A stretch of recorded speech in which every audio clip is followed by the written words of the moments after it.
తిరుమలలో మరోసారి అపచారం జరిగింది. శ్రీవారి మెట్ల మార్గంలో మాంసాహార భోజనం తింటున్నటువంటి టీటీడీ సిబ్బంది వ్యవహారం బయటపడింది. టీటీడీలో అవుట్సోర్సింగ్ పారిశుద్ధ్య కార్మికులుగా పనిచేస్తున్న ఇద్దరు మెట్ల మార్గంలో మాంసాహారం తింటుండగా కొందరు భక్తులు వీడియోలు తీశారు. ఇప్పుడు ఈ వీడియోలు సోషల్ మీడియాలో వైరల్ అయ్యాయి. దీంతో అవుట్సోర్సింగ్ సిబ్బందిపై అధికారులకు ఫిర్యాదు మేరకు పోలీసులు కేసు నమోదు చేశారు. ఎవరు తెచ్చేసారన్నా? వెండి చేపలు తింటున్నా అసలు నువ్వు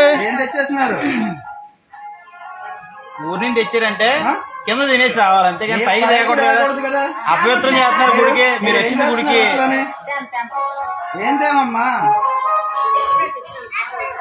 కంప్లైంట్ నెంబర్ ఉండదు చూడండి. ఫోన్ చేయి కంప్లైంట్ నెంబర్ ఉండదు. ఫోటోలు తీస్తున్నా, వీడియో తీస్తున్నాను.